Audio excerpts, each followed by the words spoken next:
lounging, son. Welcome back to the Comic Lounge. My name's Ryan, and with me today, I have an awesome indie creator with me. I have Steele Filipek to talk his new book, Arcane, with a publisher that I have mentioned quite frequently on here, Cosmic Line Productions. My boy Eli runs that, and that's how he turned me onto this project. So it's a pleasure to have you here, dude. Thank you so much for having me here. I really appreciate it, letting me talk about the work, chatting with you. It's going to be great. Super excited. Yeah, dude. Like everybody's been talking to me about this, whether it's Eli, Ben Granoff, who, he did the gray tones for the book.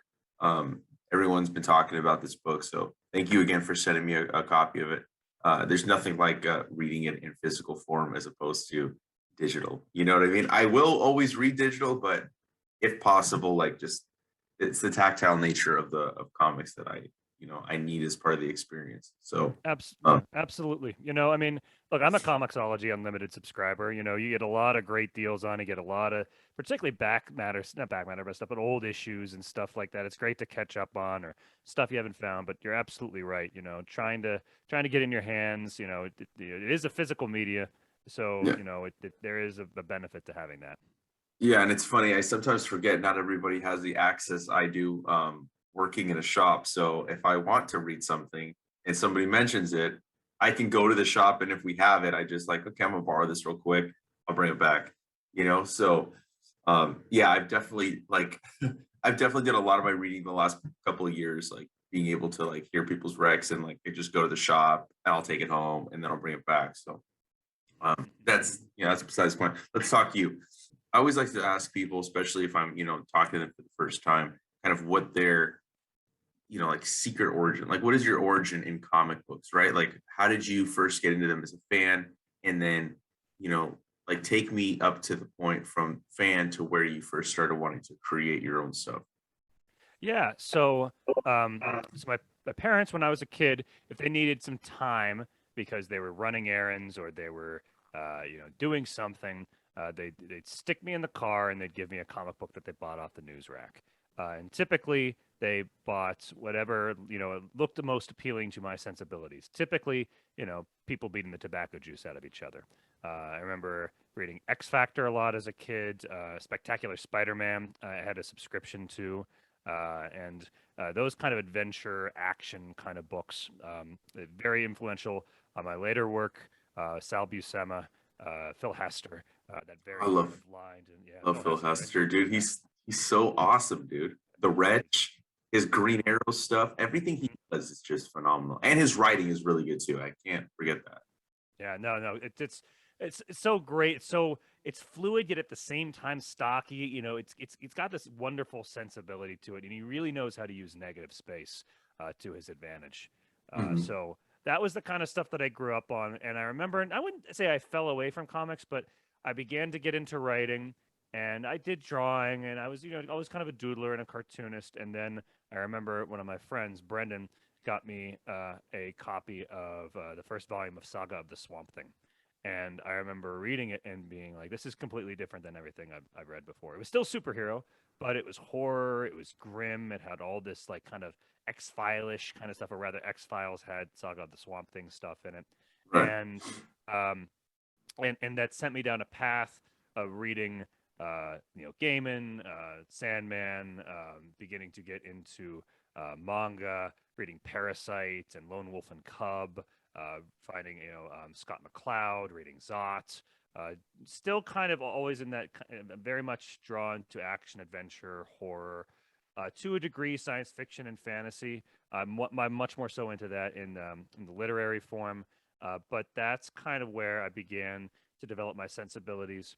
And I always liked to draw, and I did cartoons. I did editorial cartoons for all the way through college at my university. But I even as a younger man, even as a teen, I remember not having the drive to kind of create as much as I did with writing. And Stephen King, if anybody's a writer out there, I highly recommend reading On Writing. Even if you're not a fan of his work, it's a great kind of tutorial and history of his work and just some really good practical advice. And one of the things that he said was, you have to do your art even when you don't want to. If you don't find yourself making the time to do your art, how are you going to, push yourself? How are you going to find the time to find influences, to continue to push your sensibilities, to evolve? And I liked doing art, and I still draw, and maybe one day I'll finally put something out that's self-done. But I wanted to focus on writing, and so I began to like kind of look at the craft of that and try to work my way into comics in that way. I've had a very, very successful career in many other different avenues, and I have written comics before that, but it was always kind of work for hire. It was always stuff that I liked, but it was never of my sensibility. And so one of my colleagues I work at this company called Starlight Runner Entertainment. We're a transmedia production company. So through that, I've created campaigns and written scripts for Ninja Turtles and Halo and Need for Speed and a bunch of other different properties. One of my colleagues there was Fabian Nicieza. And I remember asking him, like, what am I, how am I supposed to do this? I didn't want to ask him for a job. I didn't want to be that kind of schmuck. But I asked him, so how do I break in? And he said, well, you got to bite the bullet, find an artist, and pay him to draw your work.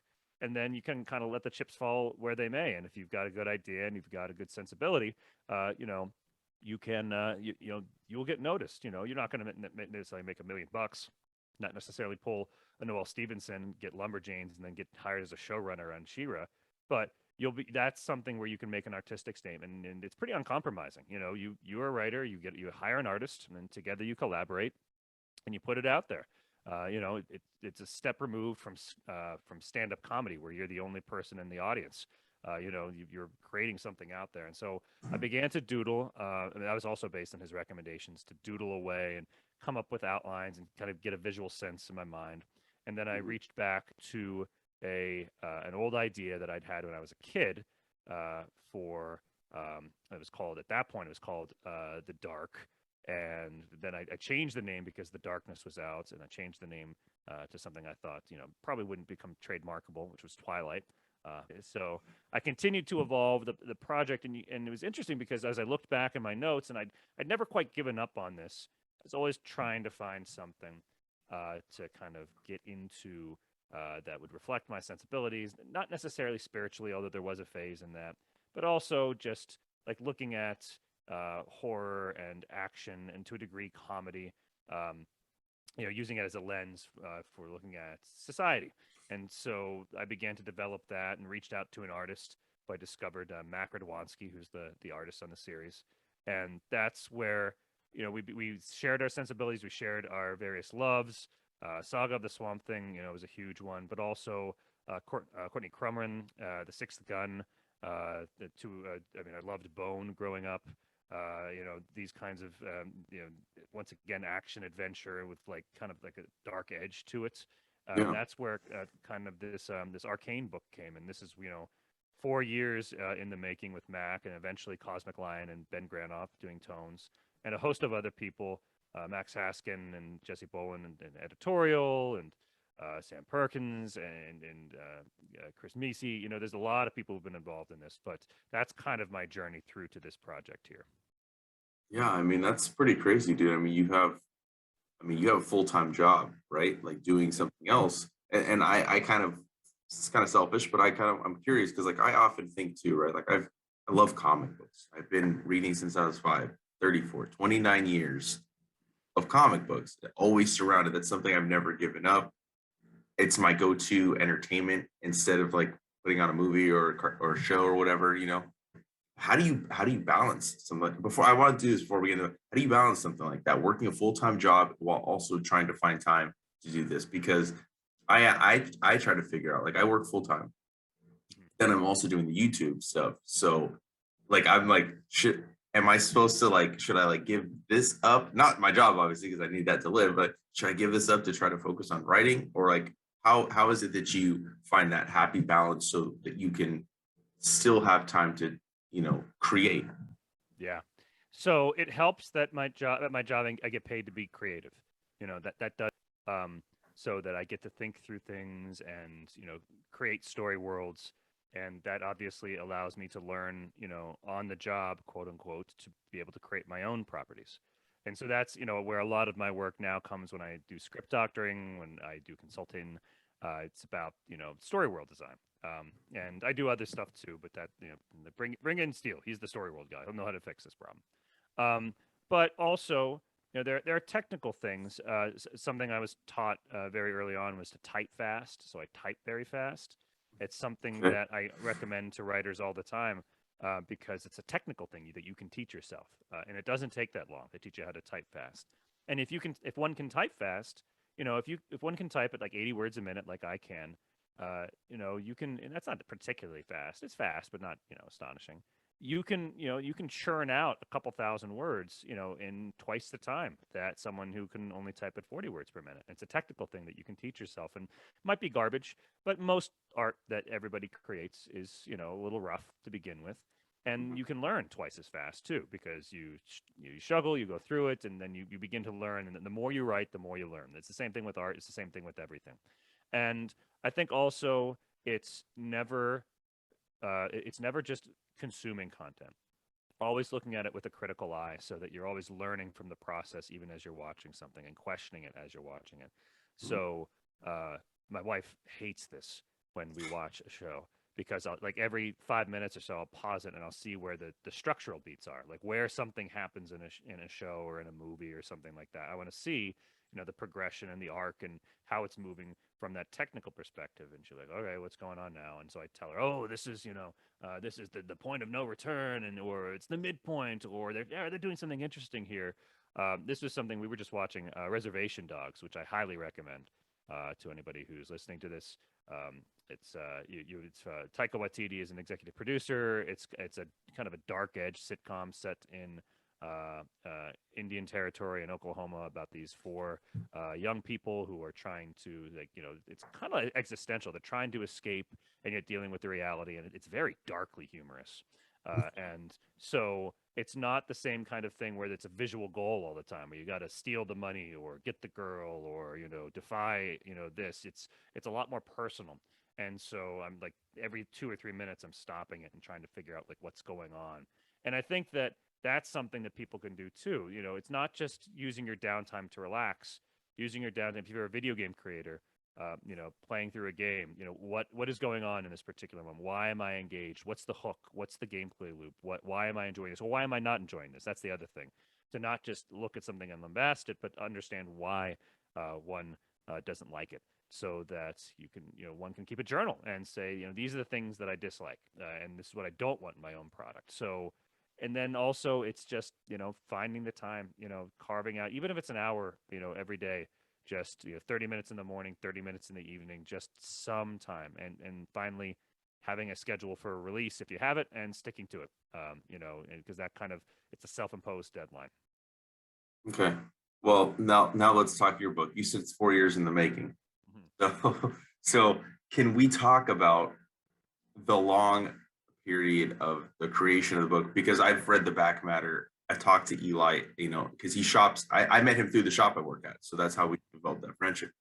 There's 3 issues done, right? Yeah, yeah. Okay. But Three there was issues. Yeah. before number one came out. I'm sorry. So can we talk a little? First of all, I want you to talk a little bit about the series, Yeah. a little bit about what it is, the idea behind it. And you said it's something you came up with as a young kid, but and then from there, like what was the long period of gap? Like what you were just constantly creating it, but not putting it out there. So Arcane is the title I'm working on right now. Excuse me. It's about a 14-year-old kid, Hogan Serrano. So he's this Mexican American kid, and he accidentally touches this talisman that unlocks thousands of memories, thousands of people's of memories from hundreds of years, thousands of years in the past. And so everybody who's touched this before has either died or gone insane because there are so many secrets, so many dark rituals, so many dark things that are in this talisman, this artifact, and it kind of awakens him to this kind of world that's sideways from our own. Before this, he was struggling with moving to a new city, struggling with an alcoholic, abusive father, being the new kid, and now he is awoken to this whole other Lovecraftian, horrific world that's just sideways to our own. Kind of similar to the Great and Secret Show, or maybe a dark version of Harry Potter. If anybody, that they have this kind of world that's there, but it's hidden from us. Mhm.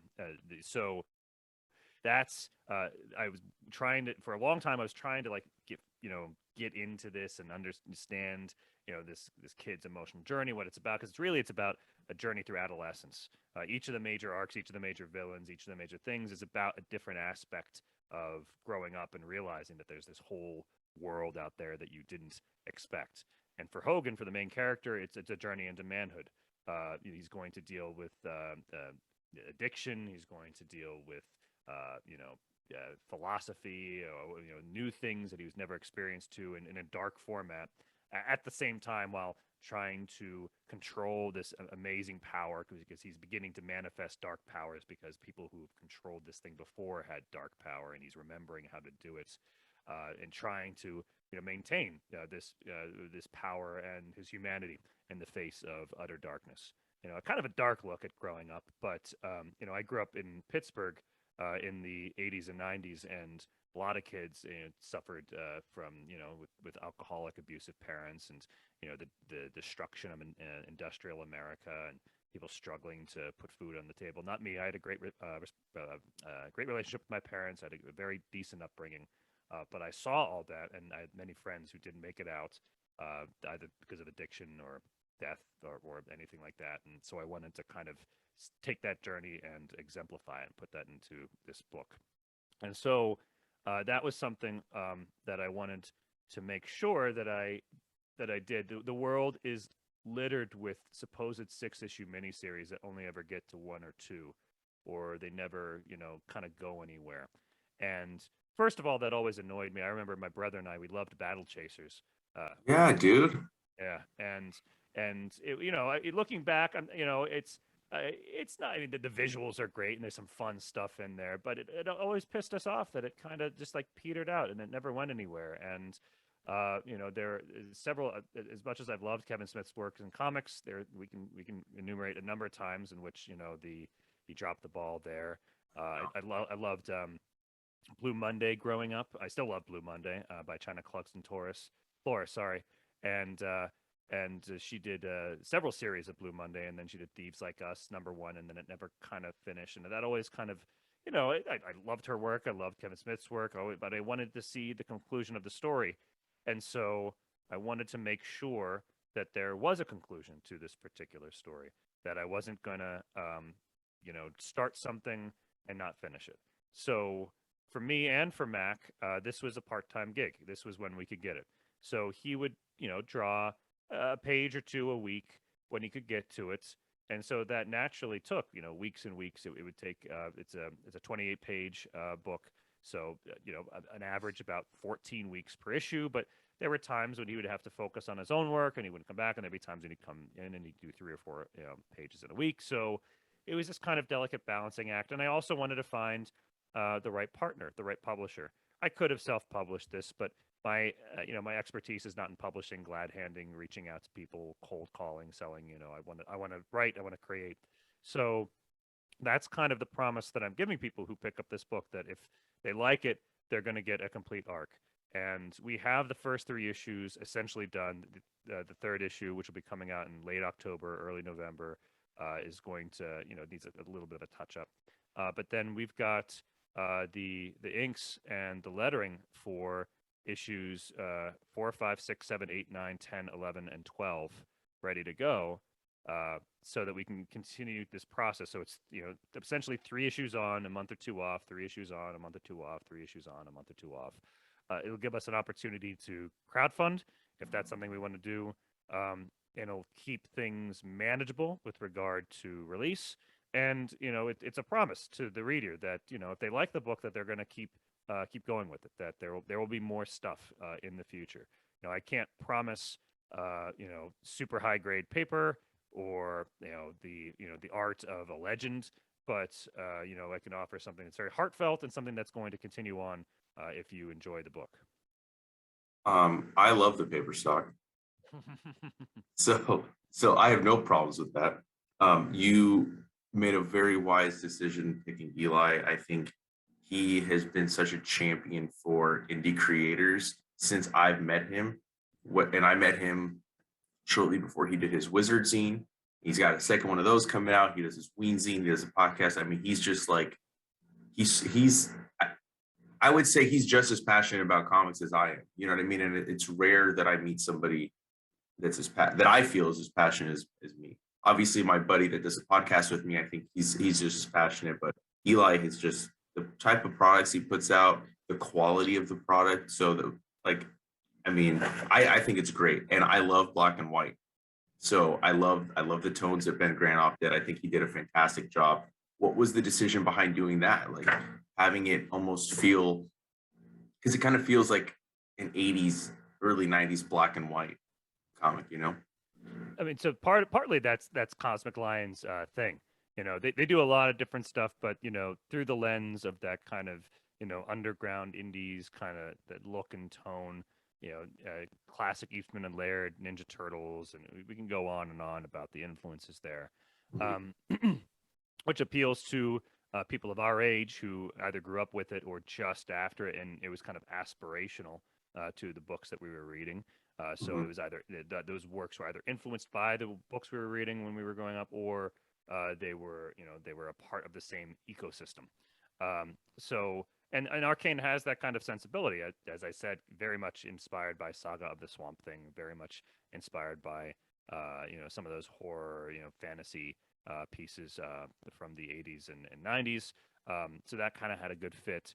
The tones, you know, Ben Granoff sold himself. You know, not to say that I wasn't interested in tones, but you know, I liked the black and white, strict black and white look of the book. And people, if they buy the comic, they can get a downloaded digital version of the original, what the book looked like beforehand, when it was just layouts with text and black and whites.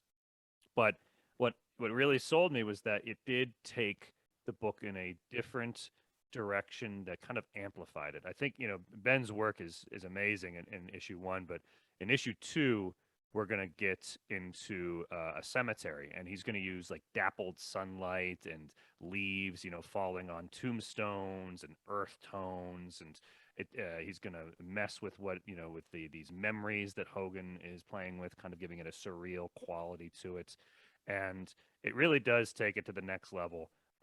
You know, as an example, one of the things I wanted to touch on in this book, you know, it was a daytime horror. You know, so much of horror takes place at night, and yeah, of course, you know, why shouldn't it? But I've always been intrigued by books that and film and other media that can pull off, you know, being scary in the daytime, Mhm. because that's part of Hogan's journey. That, you know, even the darkest of things don't hide in the shadows. You know, that he is going to have to deal with this in life, in light too.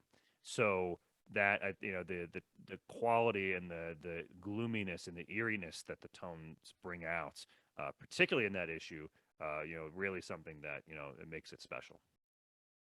Also, the cover artist, you got Chris Anderson Hmm. and Missimo Hmm. doing a dope fucking cover. Was that you? Was that Eli? How did that come about too? That was kind of a mutual decision. Okay. I liked Mac's covers, and in fact, issue two is going to be his cover, and issue four is going to be his cover, and it's going to kind of go back and forth. But you know, we hired we hired cover artists for issue one and issue three. You know, the issue three reveal will happen at the end of issue two with the book. But that it was kind of a mutual decision that we wanted to create a product that, you know, looked very, very pretty on the shelf, that had this kind of collage to it, to speak to the history of the book, the history of the artifact, you know, that Hogan has in his hand, the Oculus as it's called, and you know, we wanted something that was evocative of Mac's style without, you know, being strictly like it. You know, there is that kind of, even looking back to the 80s, you'd have, you know, that cover, it might be hand painted, even if it was a black and white book, or, you know, it was a different take on, you know, on the interior material, kind of fitting into that idiom. And it was a chance to, you know, honestly, to leverage people's fan base. You know, give this a shot. If you like this, you know, if you like this person's work, give this a shot, because the sensibilities are right there. They're kind of in alignment, and you know, it looks gorgeous. The cover, the inside by Mac, his art, Ben's tones, the lettering. I mean, it's a fantastic book. It's one of the most professionally done indie comic books that I've ever read. Thank you very much. You know what I mean? It's really well done. I mean, I'm telling you, the design on the cover, the logo's dope.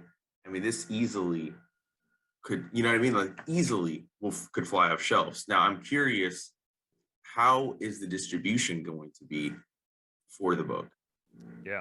So Eli's handling that on the West Coast. We got Ben Granoff handling that in the New York City area. I'm handling that in Eastern Ohio, Pennsylvania, Maryland, and West Virginia. And some of that is through our contacts, old store owners, being able to see this on the comic book shop shelf where I grew up, just connections there. But a lot of times it's also cold calling, and just reaching out, willing to take this on consignment. Are you willing to do this? I can do signings for you. I'm willing to, I already have all the books, so I can deliver them. So the delivery fee for stores is zero. We're trying to make it so that, that they're, we want to go through the stores as much as possible. We want to support brick and mortar stores as much as possible. If that's not possible, if you're not on the West Coast, if you're not in Ohio, Pennsylvania, West Virginia, Maryland, New York area, that we do offer direct sales so that people can purchase it directly through cosmiclionproductions.com. They can reach out to me personally at Words of Steel, or if you go to steelefilipek.com, my website, there'll be both the digital form and the ways that they can contact me to purchase that. And it's it is indie. We don't have diamond distribution. We don't have any of the new distributors. We don't have an order run that high. Hopefully, by the time we get to 4, 5, 6, after a crowdfunding campaign or something, we'll be a little bigger. We'll be able to be in a few more stores. But if retailers are interested in picking this up, by all means, contact Eli. Go to cosmiclionproductions.com. Contact me at Words of Steel on LinkedIn, Steele Filipek, any of these different channels, and more than happy to set something up.